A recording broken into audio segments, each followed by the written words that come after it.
Hi ಎಲ್ರಿಗೂ ನಮಸ್ಕಾರ. ನೀವು ನೋಡ್ತಾ ಇದ್ದೀರಾ Vijay Mylar YouTube channel. So ಎಲ್ಲರೂ ಕೂಡ ಕೇಳಿದ್ರಿ ನಿಮ್ಮೂರಲ್ಲಿ ಜಾತ್ರೆ ಇದೆ, ದುರ್ಗಮ್ಮನ ಜಾತ್ರೆ, ಯಾಕೆ ನೀವಿನ್ನೂ ವಿಡಿಯೋ ಮಾಡಿಲ್ಲ ಅಂತ. ಸೊ ಇವತ್ತು ನಾನು ವಿಡಿಯೋ ಮಾಡ್ತಾ ಇದ್ದೀನಿ. ಆ್ಯಂಡ್ ನಾಳೆ ಸಾರ್ ಹಾಕುವಂಥ ಕಾರ್ಯಕ್ರಮ. ಸೊ ನಾನೀಗ ಟಾಪ್ ವ್ಯೂನ ತೋರಿಸ್ತಾ ಇದ್ದೀನಿ ಮಂಟಪದ್ದು. ಸೊ ಹಾಗೆ ಒನ್ ಬೈ ಒನ್ ಕೆಳಗಡೆ ಹೋಗಿ ಎಕ್ಸ್ಪ್ಲೇನ್ ಮಾಡ್ತಾ ಹೋಗ್ತೀನಿ. ಸೊ ಇಲ್ಲೇನು ನೋಡ್ತಾ ಇದ್ದೀರಾ, ಸೊ ಇಲ್ಲಿ ಕರ್ನಾಟಕದ ಬಾವುಟ ಏನು ಹಾರ್ತಾ ಇದೆ. ಸೊ ಶಿವಾಜಿಯ ಒಂದು ಪುತ್ಥಳಿ ಇದು ಶಿವಾಜಿ ಸರ್ಕಲ್ಲು.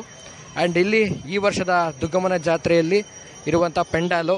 ಸೊ ಪ್ರತಿ ವರ್ಷನೂ ಕೂಡ ವಿಶಿಷ್ಟವಾಗಿ ಮಾಡ್ತಾರೆ. ಸೊ ಇಲ್ಲಿ ಏನು ಕಾಣ್ತಾ ಇದೆ, ಸೊ ಇದು ಆಂಜನೇಯ ಟೆಂಪಲ್ಲು.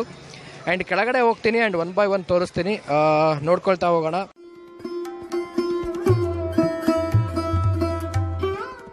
ಸೊ ನಾನೀಗ ಮಂಟಪದೊಳಗೆ ಹೋಗ್ತಾ ಇದ್ದೀನಿ. ಈ ವರ್ಷ ಬಂದ್ಬಿಟ್ಟು ಮಂಟಪ ಒಂದು ಸ್ಪೆಷಲ್ ಅಂತಲೇ ಹೇಳ್ಬೋದು. ಆ್ಯಂಡ್ ಯಾವ ರೀತಿ ಸ್ಪೆಷಲ್ ಏನಂತ ಒಳಗೋದ್ಮೇಲೆ ಹೇಳ್ತೀನಿ. ಆ್ಯಂಡ್ ಪ್ರತಿ ವರ್ಷವೂ ಕೂಡ ಒಂದೊಂದು ಕಾನ್ಸೆಪ್ಟಲ್ಲಿ ಒಂದೊಂದು ಹೊಸ ಶೈಲಿಯಲ್ಲಿ ಮಾಡ್ತಾ ಹೋಗ್ತಾರೆ. ಸೊ ಈ ವರ್ಷವೂ ಕೂಡ ಅಷ್ಟೇ ಒಳಗಡೆ ಇರುವಂಥ ಮಂಟಪ ಆ್ಯಂಡ್ ಪೆಂಡಾಲ್ ಅಂತಲೇ ಹೇಳ್ಬೋದು. ಸೊ ಎರಡೂ ಕೂಡ ಹೇಳ್ತಾರೆ. ಸೊ ಒಳಗಡೆ ಈ ರೀತಿಯಾದಂಥ ಅದ್ಭುತವಾದಂಥ ಒಂದು ಪೆಂಡಾಲು. ಸೊ ಈ ರೀತಿಯಾದಂಥ ಒಂದು pandal I think first time ಅನಿಸುತ್ತೆ. ಆ್ಯಂಡ್ ಈ ಒಂದು ಪೆಂಡಾಲು ಕಾನ್ಸೆಪ್ಟ್ ಬಂದು ರಾಜರ ಆಸ್ಥಾನದ ಕಾನ್ಸೆಪ್ಟ್ ಅಂತ ನನಗನ್ನಿಸ್ತು ಪರ್ಸ್ನಲಿ. ಓವರಾಲ್ ಆಗಿ ಇಷ್ಟು ಒಂದು ಅದ್ಭುತವಾದಂಥ ಒಂದು ಪೆಂಡಾಲ್ ಈ ವರ್ಷದ ಒಂದು 2024 ದುರ್ಗಾಂಬಿಕಾ ಜಾತ್ರಾ ಮಹೋತ್ಸವದ್ದು ಅಂತ ಹೇಳಕ್ಕೆ ಇಷ್ಟಪಡ್ತೀನಿ. ಆ್ಯಂಡ್ ಆಲ್ಸೋ ಇಲ್ಲೂ ಕೂಡ ಒಂದು ತಾಯಿಯ ಒಂದು ಮೂರ್ತಿ ಕೂಡ ಇರುವಂಥದ್ದು. ಎಲ್ಲರೂ ಸೆಲ್ಫಿ ತೊಗೊಳ್ತಾ ಇದ್ದಾರೆ. ಆ್ಯಂಡ್ ಓವರಾಲ್ ಆಗಿ ಈ ರೀತಿ ರೆಡಿಯಾಗಿದೆ. ಅದೀಗ ನೋಡ್ತಾ ಇದ್ದೀವಿ, ಇದು ಒಂದು ಎಂಟ್ರೆನ್ಸ್ ಕೂಡ.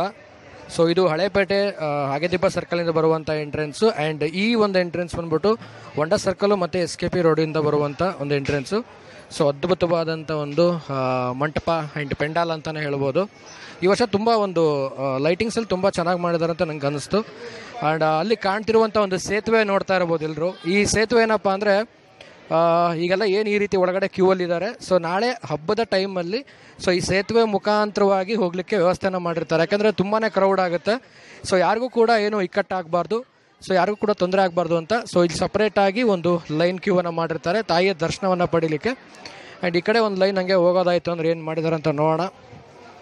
ಸೊ ಇದು ತಾಯಿಯ ಪಾದಗಟ್ಟಿ, ಇದು ಈ ಕಡೆ ಇರೋದು. ಆ್ಯಂಡ್ ಇದು ಬಂದ್ಬಿಟ್ಟು ಹಾಗೆದಿಬ್ಬ ಸರ್ಕಲ್ ಕಡೆಗೆ ಹೋಗುವಂಥದ್ದು. ಸೊ ಇದು ಕೂಡ ಒಂದು ಎಂಟ್ರೆನ್ಸೇ. ಸೊ ಹಾಗೆ ಇಲ್ಲಿ ನಡ್ಕೊಂಬಂದು ಇದನ್ನು ತೋರಿಸ್ತೀನಿ ಎಂಟ್ರೆನ್ಸ್ ಹೇಗಿದೆ ಇಲ್ಲಿ ಅಂತ. ಸೊ ಒಂದು ಕಡೆಯಿಂದ ಈ ಕಡೆ ಒಂದು ಸೊ ಈ ರೀತಿಯಾಗಿ ಕಾಣಿಸುತ್ತೆ. ಸೊ ನಾನು ಆಗಲೇ ಹೇಳಿದೆ, ಅಲ್ಲೂ ಒಂದು ಎಂಟ್ರೆನ್ಸು, ಇಲ್ಲೂ ಕೂಡ ಒಂದು ಎಂಟ್ರೆನ್ಸು ಅಂತ. ಸೊ ಒಟ್ಟಾರೆ ಈ ವರ್ಷ ಒಂದು ರೀತಿಲಿ ಸ್ಪೆಷಲ್ ಅಂತಲೇ ಹೇಳ್ಬೋದು. ಬಟ್ ತುಂಬಾ ಒಂದು ಲೈಟಿಂಗ್ಸಲ್ಲಿ ತುಂಬ ಚೆನ್ನಾಗಿ ಮಾಡಿದ್ದಾರೆ. ಸಾಗರದವ್ರು ಅಂತ ಇವರು ಈಗ ಸಿಕ್ಕಿದ್ರು, ಅವರು ಕೂಡ ಹೇಳಿದರು ಸಾಗರದವ್ರು ನಾವು ಮಾಡಿರೋದು ಅಂತ. ಒಂದು ಸಖತ್ತಾಗೆ ಮಾಡಿದ್ದಾರೆ. ಆ್ಯಂಡ್ ಇನ್ನೂ ಕೆಲವೊಂದು ಹಬ್ಬದ ಬಗ್ಗೆ ಹೇಳ್ತೀನಿ, ನಾನು ಎಕ್ಸ್ಪ್ಲೇನ್ ಮಾಡಿಬಿಡ್ತೀನಿ. ಸೊ ಹಬ್ಬದ ಒಂದು ವೈಶಿಷ್ಟ್ಯತೆ ಬಗ್ಗೆ ಹೇಳೋದಾಯಿತು ಅಂದರೆ, ಸೊ ಸಾರ್ ಹಾಕೋದು ಅನ್ನೋದೊಂದು ಕಾರ್ಯಕ್ರಮ ಇದೆ ನಾಳೆ. ಸಾರ್ ಹಾಕೋದು ಅಂತಂದರೆ, ಸೊ ಆಗಿನ ಕಾಲದಲ್ಲೆಲ್ಲ ಊರಿಂದ ಬರ್ತಾಯಿದ್ರು.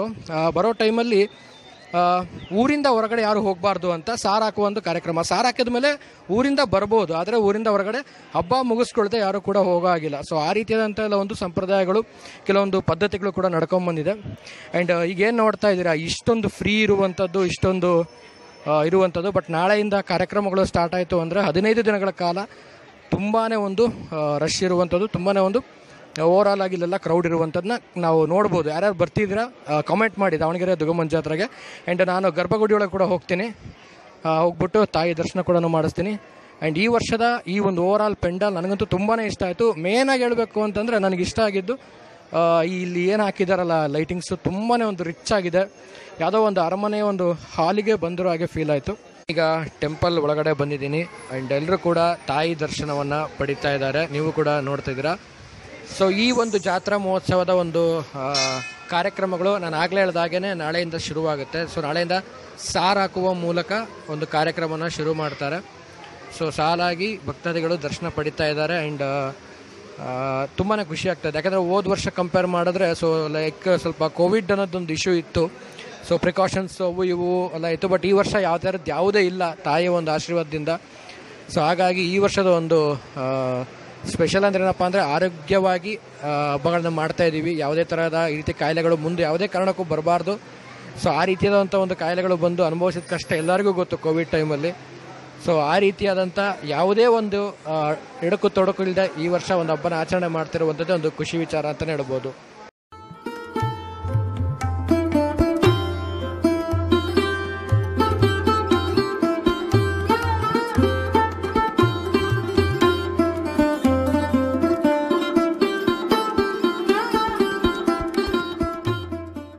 ದಾವಣಗೆರೆಯಲ್ಲಿ ನಗರ ದೇವತೆ ದುರ್ಗಾದೇವಿಯ ಜಾತ್ರಾ ಮಹೋತ್ಸವ ಭಾಳ ಅದ್ಧೂರಿಯಾಗಿ ನಡೀತತೆ. ಆ ತಾಯಿ ದುರ್ಗಾ ಮಾತೆ ನಾಡಿಗೆ ಒಳ್ಳೆ ಮಳೆ ಬೆಳೆ ಸಮೃದ್ಧಿ ಆಗಲಿ, ಎಲ್ಲ ಭಕ್ತರಿಗೆ ಆಯುಷ್ಯ ಆರೋಗ್ಯವನ್ನು ನೀಡಲಿ, ರಾಜಕೀಯ ವ್ಯಕ್ತಿಗಳಿಗೂ ಸಹ ಆಯುಷ್ಯ ಆರೋಗ್ಯವನ್ನು ನೀಡಲಿ. ಆ ದುರ್ಗಾ ಮಾತೆಯಲ್ಲಿ ನಾವೇನು ಪ್ರಾರ್ಥನೆ ಮಾಡ್ಕೊಳ್ಳೋದಂದರೆ, ಬರಗಾಲದಿಂದ ನಾವು ಈಗಾಗಲೇ ಎಲ್ಲರೂ ಸಹ ಭಕ್ತರು ತತ್ತರಿಸ್ತಿದ್ದಾರೆ. ಹಾಗಾಗಿ ಈ ವರ್ಷ ದುರ್ಗಾದೇವಿಯ ಜಾತ್ರೆಯನ್ನು ಅಚ್ಚುಕಟ್ಟಾಗಿ ನಮ್ಮ ದುರ್ಗಾದೇವಿಯ ಸಮಿತಿಯವರು ಸಹ ಭಾಳ ಉತ್ತಮವಾಗಿ ನಡೆಸಿಕೊಡ್ತಾ ಇದ್ದಾರೆ.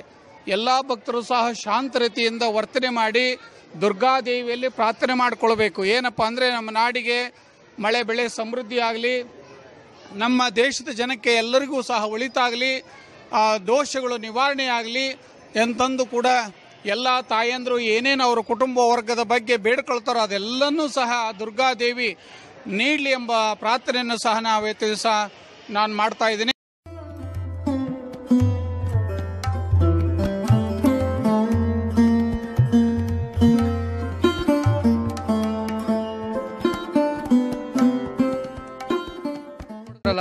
ಹೇಗಿತ್ತು ಈ ವರ್ಷದ ಒಂದು ನಮ್ಮ ದಾವಣಗೆರೆಯ ಒಂದು ಪೆಂಡಾಲು, ಆ್ಯಂಡ್ ಯಾರ್ಯಾರೆಲ್ಲ ದಾವಣಗೆರೆಗೆ ದುರ್ಗಮ್ಮನ ಜಾತ್ರೆಗೆ ಬರ್ತಾ ಇದ್ದೀರಾ, ಸೊ ಕಾಮೆಂಟ್ ಸೆಕ್ಷನಲ್ಲಿ ಕಾಮೆಂಟ್ ಮಾಡಿ. ಯಾರ್ಯಾರು ನಿಮ್ಮ ಫ್ರೆಂಡ್ಸ್ ಬರ್ತಾ ಇದ್ದಾರೆ ಅವ್ರಿಗೆ ಈ ವಿಡಿಯೋನ ಶೇರ್ ಮಾಡಿ. ಆ್ಯಂಡ್ ಇನ್ನೂ ಯಾರು ಚಾನಲ್ಗೆ ಸಬ್ಸ್ಕ್ರೈಬ್ ಮಾಡ್ಕೊಂಡಿಲ್ಲ ದಯವಿಟ್ಟು ಸಬ್ಸ್ಕ್ರೈಬ್ ಮಾಡ್ಕೊಳ್ಳಿ ಅಂತ ಹೇಳ್ತಾ ಇವತ್ತಿನ ಈ ವಿಡಿಯೋವನ್ನು ಮುಗಿಸ್ತಾ ಇದ್ದೀನಿ. ನಮಸ್ಕಾರ.